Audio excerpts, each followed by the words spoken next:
क्या कभी ऐसा हुआ है कि आप सब पढ़कर गए हैं लेकिन एग्जाम में बैठते ही दिमाग जैसे हैंग सा हो गया है? हाथ ठंडे, दिल की धड़कनें तेज और मन जैसे आपकी बात ही नहीं सुन रहा।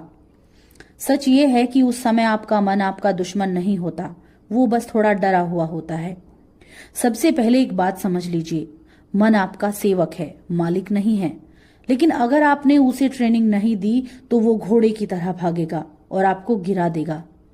तो एग्जाम के समय मन को कमांड कैसे दें, आइए जानते हैं। पहला स्टेप, श्वास पर अधिकार। जैसे ही पेपर हाथ में आए तुरंत लिखना शुरू मत कीजिए। 3 बार गहरी सांस लीजिए। 4 सेकंड में सांस अंदर, 4 सेकंड रोकिए और 4 सेकंड में सांस को बाहर छोड़ दीजिए।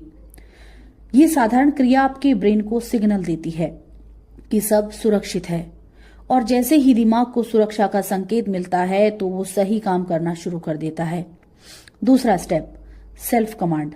मन को आदेश दीजिए, विनती मत कीजिए। अंदर ही अंदर बोलिए, मैं शांत हूं, मुझे सब कुछ याद है, मेरा दिमाग साफ और एक्टिव है। याद रखिए, मन शब्दों को नहीं, भाव को पकड़ता है।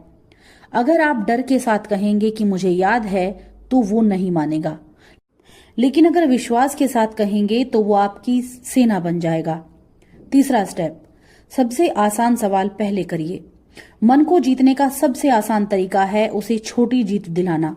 जैसे ही आप पहला उत्तर सही लिखते हैं, आपका आत्मविश्वास बढ़ता है और आत्मविश्वास मन को अनुशासित कर देता है।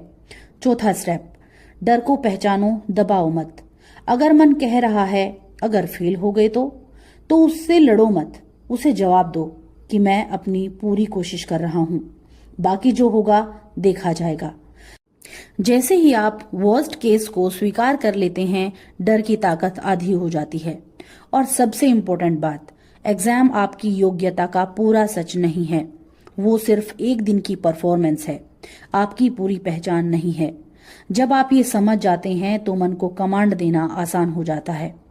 तो अगली बार एग्जाम हॉल में जाएं, घबराए हुए स्टूडेंट बनकर नहीं, बल्कि अपने मन के कैप्टन बनकर।